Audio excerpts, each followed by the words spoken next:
بسم اللہ الرحمن الرحیم الحمد للہ رب العالمین والصلاة والسلام علی اشرف المرسلین نبینا و سیدنا محمد وعلی آلہ و اصحابہ اجمعین۔ ناظرین السلام علیکم۔ سیرت النبی صلی اللہ علیہ وسلم کے حوالے سے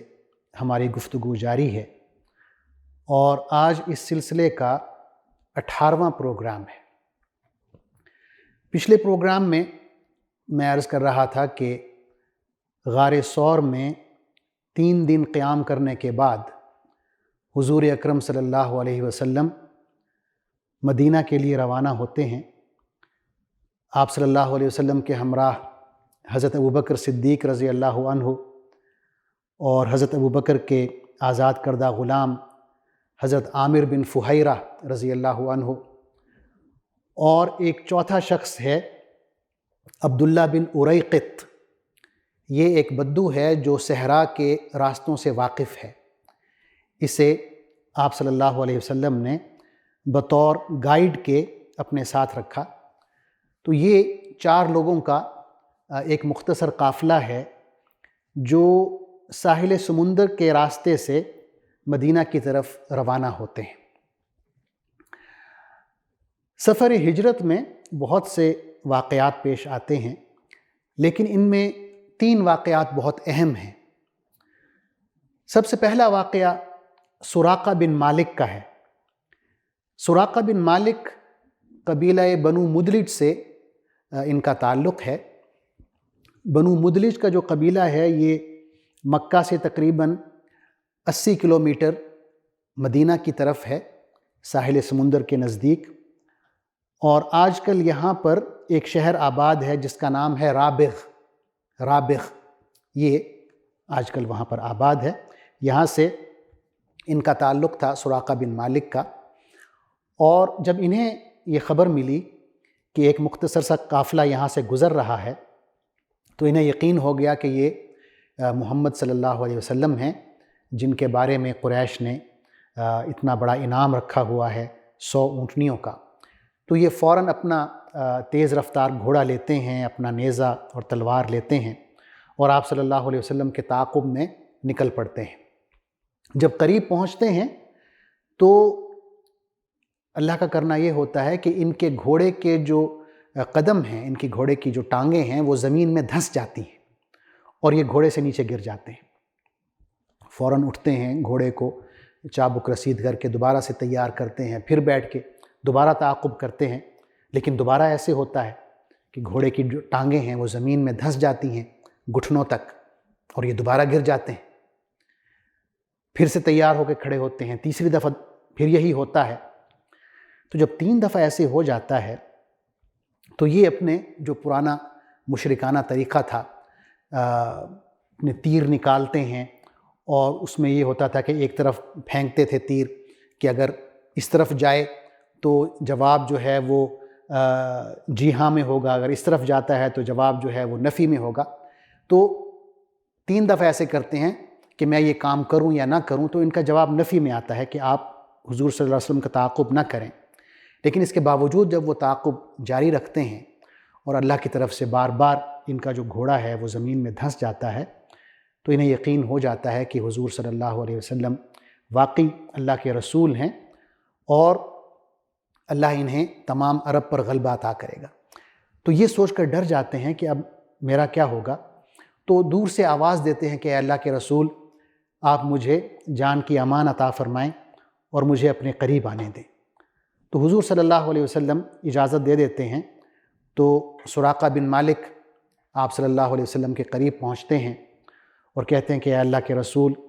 میں آپ پر ایمان لاتا ہوں اور مجھے یقین ہے کہ اللہ تعالیٰ آپ کو غلبہ عطا فرمائے گا۔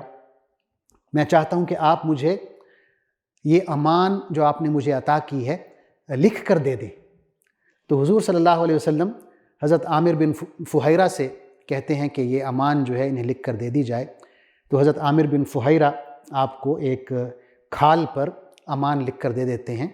ساتھ میں آپ صلی اللہ علیہ وسلم سراقہ بن مالک کو یہ خوشخبری بھی دیتے ہیں کہ ایک دن آئے گا کہ جب تم ایران کے بادشاہ خسرو کے کنگن پہنو گے، تو یہ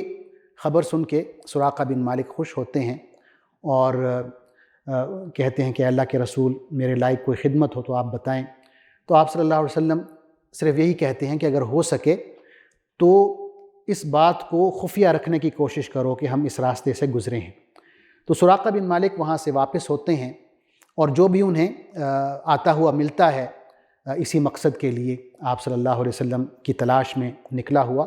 تو اسے وہ یہی کہہ کے واپس کر دیتے ہیں کہ یہ جو سارا راستہ ہے میں دیکھ کر آیا ہوں، محمد اس راستے پر نہیں ہے۔ تو یہ اللہ کی طرف سے ایک ہدایت ہے جو سراقہ بن مالک کو ملتی ہے کہ دن کے آغاز میں ہم دیکھتے ہیں کہ سراقہ آپ صلی اللہ علیہ وسلم کو قتل کرنے کی نیت سے نکلتے ہیں اور دن کے اختتام میں وہ آپ صلی اللہ علیہ وسلم کی حفاظت کر رہے ہوتے ہیں۔ دوسرا واقعہ جو ہے وہ ام معبد کا ہے۔ ام معبد ایک بدو خاتون ہیں جن کا تعلق بنو خزاعہ سے ہے۔ آپ صلی اللہ علیہ وسلم اس کے خیمے سے گزرتے ہیں اور دیکھتے ہیں کہ یہ بیٹھی ہوئی ہے اور خیمے میں ایک بہت ہی کمزور بکری بندھی ہوئی ہے۔ آپ صلی اللہ علیہ وسلم اس خاتون سے دودھ مانگتے ہیں تو وہ یہ کہتی ہے کہ قحط سالی ہے اور جو بکریاں ہمارے پاس تھیں وہ میرا خامند لے کر گیا ہوا ہے چرانے کے لیے، اور یہ جو بکری یہاں بندھی ہوئی ہے وہ چلنے پھرنے سے بھی قاصر ہے اور اتنا بھی نہیں چل سکتی کہ جو باقی ریوڑ ہے بکریوں کا اس کے ساتھ جا سکتی۔ آپ صلی اللہ علیہ وسلم اس خاتون سے ام معبد سے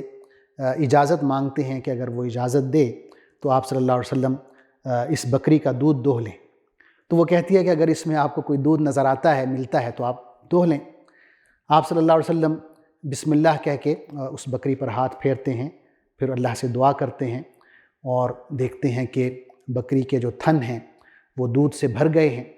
آپ صلی اللہ علیہ وسلم ام معبد سے ایک برتن منگواتے ہیں، اس میں دودھ دوہتے ہیں، وہ برتن بھر جاتا ہے۔ آپ سب سے پہلے اسی خاتون کو دیتے ہیں پینے کے لیے، پھر اپنے صحابہ کو پلاتے ہیں اور آخر میں آپ صلی اللہ علیہ وسلم خود وہ دودھ پیتے ہیں۔ اس کے بعد آپ صلی اللہ علیہ وسلم دوبارہ اس برتن کو دودھ سے بھرتے ہیں، اسی بکری کا دودھ دوہتے ہیں، اس برتن کو دوبارہ بھرتے ہیں اور ام معبد کو وہ بھرا ہوا دودھ کا برتن دے کے دوبارہ اپنے سفر پہ روانہ ہو جاتے ہیں۔ احادیث کی کتاب میں آیا ہے کہ ام معبد کا خامند جب واپس آتا ہے تو یہ خاتون اسے پورا ماجرا سناتی ہیں، پورا حال سناتی ہیں۔ تو وہ شخص کہتا ہے کہ مجھے بتاؤ کہ جو شخص یہاں پہ آیا ہے اس کی شکل و صورت کیسی تھی؟ تو ام معبد حضور صلی اللہ علیہ وسلم کا اتنا خوبصورتی سے وصف بیان کرتی ہیں کہ سننے والے کو یوں لگے کہ جیسے وہ حضور صلی اللہ علیہ وسلم کو اپنے سامنے دیکھ رہا ہے۔ یعنی جو سیرت کی اور احادیث کی کتاب میں ام معبد کا وصف آیا ہے وہ عربی زبان میں فصاحت اور بلاغت کا ایک شہکار ہے، ایک شہپارہ ہے۔ اگر اردو میں اس کا مختصر ترجمہ کیا جائے تو کچھ یوں بنتا ہے کہ اس نے یہ کہا کہ یہ شخص اتنا خوبصورت تھا کہ میں نے کبھی ایسا خوبصورت، ایسا حسین شخص پہلے نہیں دیکھا۔ خوبصورت چہرے کا مالک، چست جسم والا، کالی آنکھیں، لمبے اور کالے بال، پروقار خاموشی کا مالک اور خوبصورت گفتگو کرنے والا، دور سے آتے ہوئے تمام لوگوں میں زیادہ حسین لگے اور جب قریب آئے تو مزید حسین لگے۔ درمیانہ قد، نہ بہت لمبا قد نہ بہت چھوٹا قد، آپ کے ساتھی، آپ پر جاں نثار کرنے والے، آپ کے ارد گرد ہر وقت خدمت کے لیے تیار اور آپ کے حکم کے منتظر۔ ام معبد کا خامند جب یہ باتیں سنتا ہے تو کہتا ہے کہ یہ وہی شخص ہے جسے قریش والے ڈھونڈ رہے ہیں، کاش کہ میں آپ کے پاس جاؤں اور آپ کے ساتھ ہمیشہ ہمیش کے لیے رہوں۔ ہجرت کے سفر میں تیسرا واقعہ جو حضور صلی اللہ علیہ وسلم کے ساتھ پیش آتا ہے وہ ابو بریدہ کا ہے۔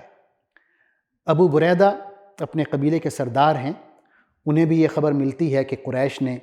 محمد صلی اللہ علیہ وسلم پر اتنا بڑا انعام رکھا ہوا ہے، تو وہ اپنے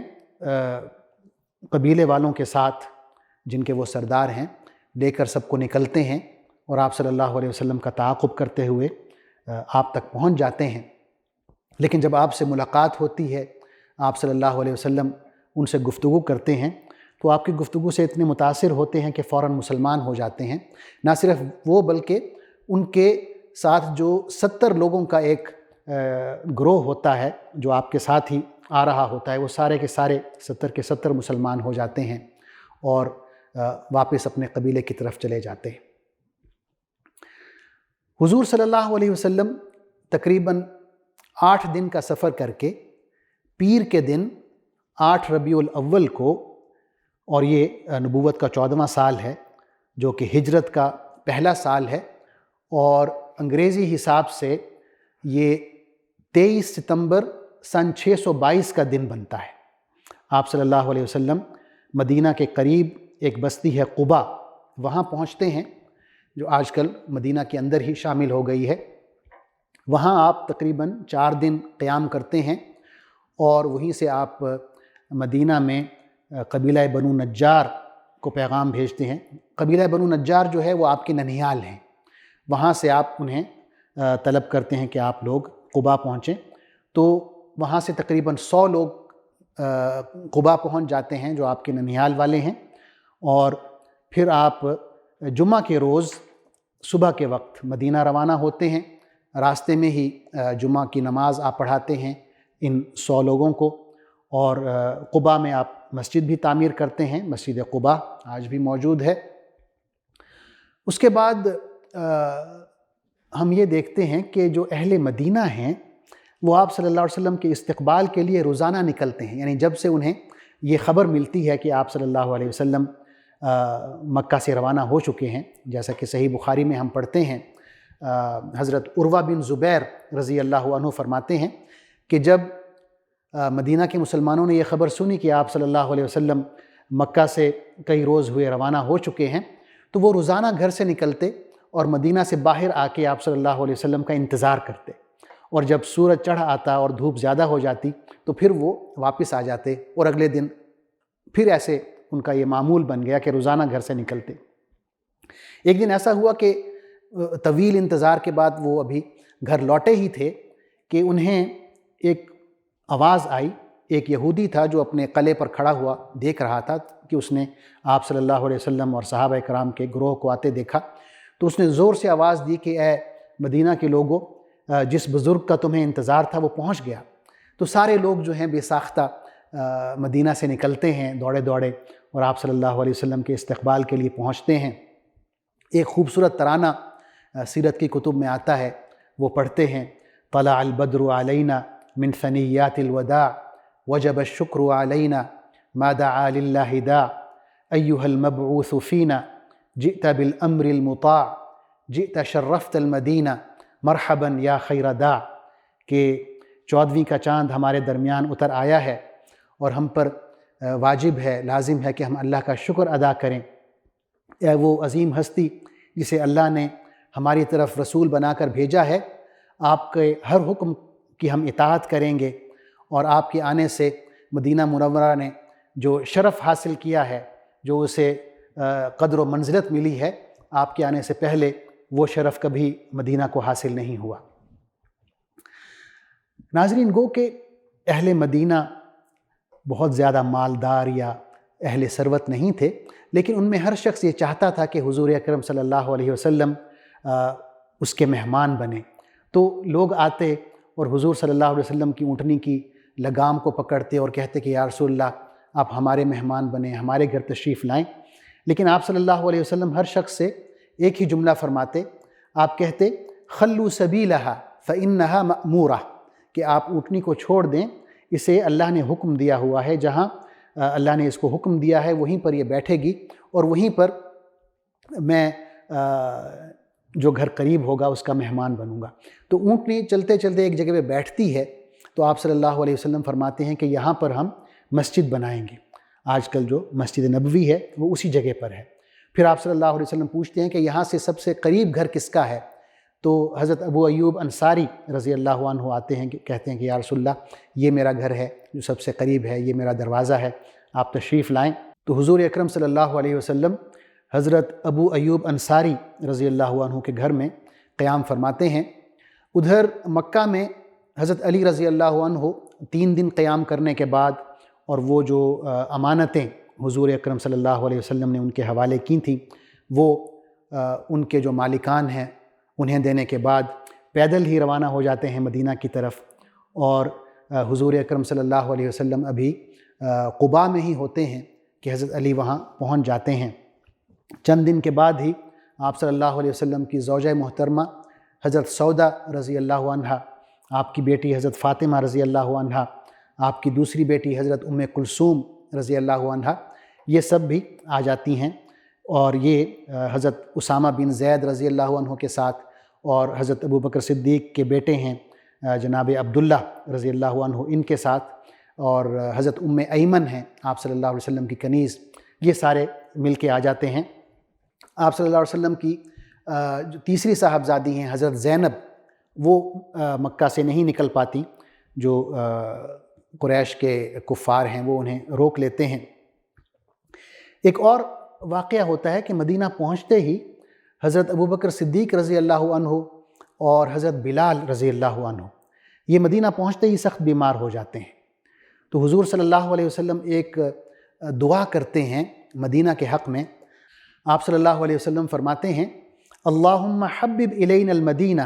کحبنا مکۃ او اشد حبا وصححها وبارک فی صاعها ومدها وانقل حماها فاجعلها فی الجحفہ، کہ اے اللہ مدینہ کی جو محبت ہے ہمارے دلوں میں بہت بڑھا دے، اتنی بڑھا دے جتنی ہمارے دلوں میں مکہ کی محبت ہے، بلکہ اس سے بھی زیادہ محبت مدینہ کی ہمارے دلوں میں ہو جائے، اور مدینہ کو ایک صحت افزا مقام بنا دے، اور اس کے جو ناپ تول کے پیمانے ہیں اس میں برکت فرما، اور مدینہ کا جو مشہور بخار ہے مدینہ کو اس بخار سے پاک کر دے، اور اس بخار کو اٹھا کے ایک اور شہر ہے جحفہ وہاں منتقل کر دے۔ تو یہ دعا حضور اکرم صلی اللہ علیہ وسلم کی قبول ہوتی ہے، اور ناظرین مدینہ پہنچ کے حضور اکرم صلی اللہ علیہ وسلم کی زندگی کا ایک بہت بڑا دور اختتام پذیر ہوتا ہے۔ اس دور کو ہم مکی دور کے نام سے یاد کرتے ہیں، اور ایک نیا دور شروع ہوتا ہے جسے ہم مدنی دور کہتے ہیں۔ مدنی دور کے کیا مراحل ہیں اور ہر مرحلے کی کیا تفصیل ہے، وہ انشاءاللہ ہم اگلے پروگرام میں ان کا ذکر کریں گے۔ تب تک کے لیے اجازت دیجیے، اللہ حافظ، والسلام علیکم ورحمۃ اللہ وبرکاتہ۔